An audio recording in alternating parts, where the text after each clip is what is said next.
Welcome back to another torch review. I have an interesting one in today. It's the Nitecore Concept 1 and this was sent in via Gearbest for a review. So we'll just skim over the packaging quickly. You can see 1800 lumens here. We're also quoting a range of just over 220 meters. Included in the pack we get 2 spare O-rings. Also have a wrist strap, Nitecore branded, very similar to the other ones I've looked at, low profile adjuster. But there's only really one place to attach it to on the clip with this torch, is the whole section there. This is a super compact torch from Nitecore. I've put the measurements on the screen for you. It's one of the smallest I've looked at. May not be the smallest out there, but it's definitely on the smaller side for a torch that takes this type of cell. And they've really gone for a different design on this particular torch. You can see the styling on the body is quite different. A very unusual side switch which is metal and it sticks out. We'll come on to that later on because that does cause a few problems. A CREE XHP35 HD E2 with a smooth reflector. So we're expecting this to have a mixed beam pattern. We'll unscrew the base cap. There is a magnet at the bottom there. If you don't want that, you can take the spring out and remove the magnet, and it's flat on the bottom. It's nice to see that. You don't always get that on the Nitecore torches. Threads are fairly well greased up and you can remove the head section too. See a raised contact point with this. They're recommending that you use the high drain cells, the IMR or INR cells, but you can use the high capacity 18650s. They work fine. Now the fit and finish on this is pretty good. Not 100% sure about the clip, I have to be honest. Compare it to the Olight Warrior, which I've just reviewed recently. So it's a fair bit smaller, and the Warrior isn't a particularly large torch. So there's some appeal with this. Regards to the size. Now the clip is attached to the body, it's sort of got hex bolts on that, so to remove that you'll have to actually unscrew it. I'm not 100% convinced on the clip design, wouldn't mind if it was a bit further up and a bit longer. And looking at the holster, again, quite a decent holster with this. You've got the Velcro opening on the back. Also have a loop underneath there, belt loop, and a Velcro closing at the front. There is a water resistant layer inside there as well, so it won't soak through. Happy enough with the holster, there's no real problems with that. It's just that side switch, which we'll come on to a bit later on in a bit more detail. Now you will need to look at the user manual on this torch because it isn't particularly intuitive to operate, so you might want to pause sections of this to have a look through. We've listed out the battery types. You can also use 2 CR123A cells with this. Can't see many people using those unless it's an emergency backup.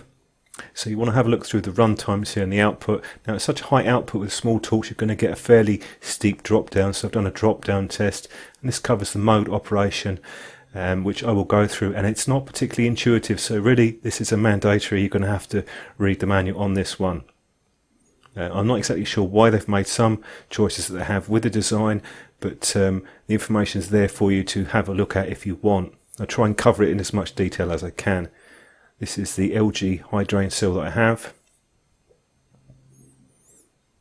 There's no way to charge with this torch in torch, so you're going to have to come up with your own cell and charger. When you put a battery in, a nice little feature is the voltage that comes on, flashes the LED. So the first digit is the voltage, say it could be 3, and then you'll get 9 flashes, 3.9 volts, depends on the battery. And I think it's a really good feature. I haven't seen it on a torch before, and it's genuinely something which is quite useful. You don't need a voltmeter to test it. You can see whether your battery is a low capacity or not. Now turning this on, it's a long press for about a second and a quick press to turn off. The odd thing is you cannot change the power levels with the torches on. You can push it down for instant access to the turbo, and that is a really strange design choice. I have absolutely no idea why they went with that. I've never used a torch that you can't change the power level when it's on. So you have to do it when it's off, push and hold to cycle through, and then just release. Bit of a mystery on that. Honestly, can't think of any good reason why they would do that. It's just a very strange design choice that the company has made. Now to get through the 2 modes, you have a choice of the general, the tactical mode, and you get 1 or 2 flashes depending on which one that you're in. So just break the contact and hold in the side switch to change modes on that. Now to get to the strobe mode, you can triple press when it's on, and then you long press to get through the 3 strobe modes that are included. And I'm glad that they included 3. That is a nice touch to have. You have the SOS as well and a beacon. So there's some quite good features on this torch. That is a positive element of it, and I like the small size. But that side switch is going to cause problems. You're definitely going to have to do a mechanical lockout, unscrew the base, and they recommend that in the manual too, because it will activate. It's very easy to activate, and worse, once it's on and you press it again, it goes straight into turbo, so that could cause some damage in a backpack or in a pocket. It's just something which hasn't been very well designed. I don't think that design of a side switch will work very well unless you had a method of actually physically locking it out. They should have gone for something very different. Just showing you some other torches. I've got the Warrior here, the Olight. It's just single press on and off and push and hold to cycle through the power levels. There are a few ways of doing a user interface on a torch. That's one of them. That's the method that Olight use. You also have a lockout on that torch. If I move over to the on the road, I did a review on this one, just a budget torch. You have to push and hold to turn it on, and then single presses take you through the power levels, and then push and hold to turn it off. You can also, with both of these, access the strobe modes and access the turbo modes with multiple presses. So I have no idea why Nitecore decided to go with a user interface which is so unintuitive. I guarantee if you handed this torch to 10 people, none of them would be able to change the power settings without accidentally turning it off.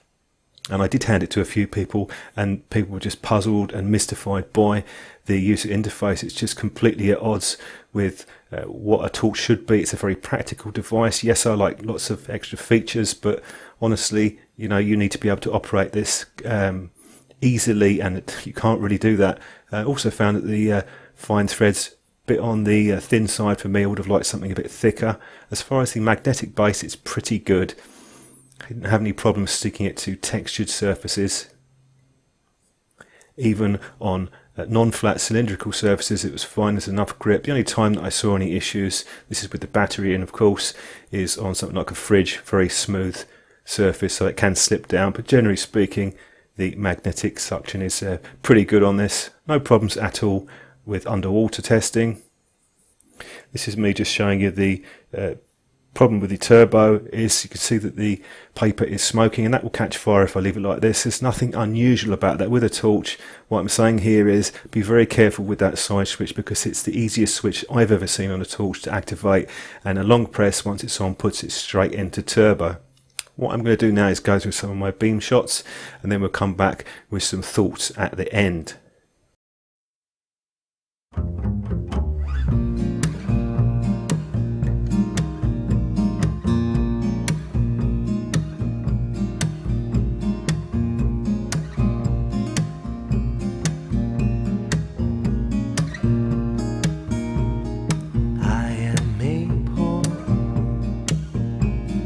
Wayfaring stranger,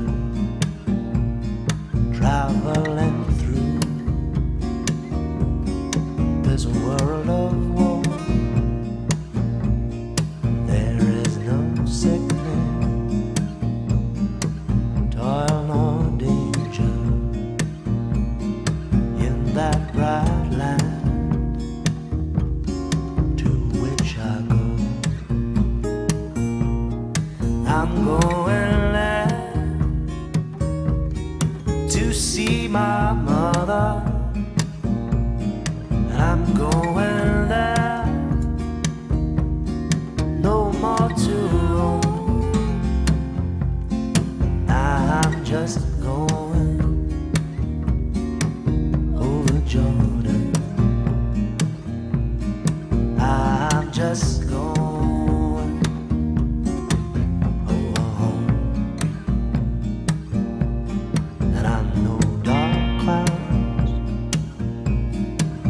gather round me, and I know my way is rough and steep, but golden fields stretch out before me, where weary eyes no more will meet. I'm going there to see my father,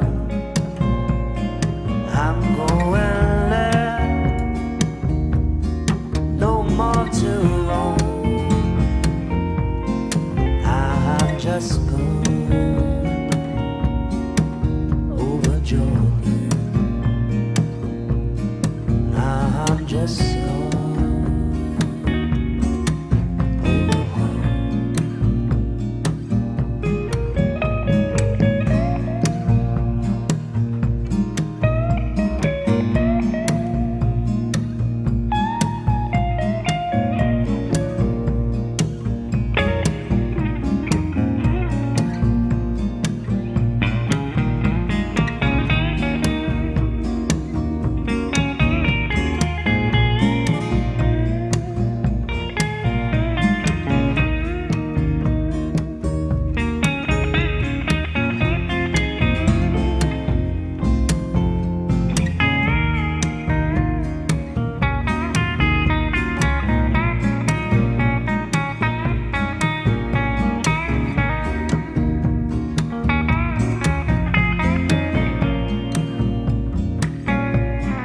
I'm going there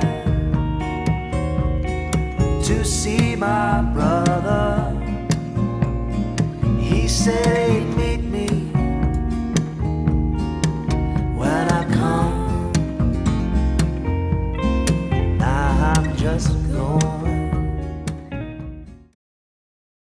Couple of thoughts and a summary on the Nitecore. Now, it's really important for me to keep these reviews honest and transparent. From day one I've always said that I want to make a review channel. This isn't a sales channel. I get sent products in for review and I give you my honest opinion on them. This is definitely not a 10 out of 10 torch in any way, shape or form. Saying that, it's not terrible, but the weaker points are clearly the side switch, which is very easy to activate. That needs a redesign, and the user interface, it's slightly bizarre that you can have a torch that you turn on and can't change the power levels. You have to switch it off, so that could prove frustrating for people. It's not a complete disaster. There are some good points here. Personally found that power output was a bit below the M2R Warrior. It's still quite a bright torch. It has a compact design. It's also very well made, so it's not awful by any stretch of the imagination, but it's certainly not a great torch. It could be significantly improved if Nitecore sit down and work on those weaker points. Thanks for watching the video. Don't forget to subscribe. Your support is appreciated, and I will catch up with you in the next one.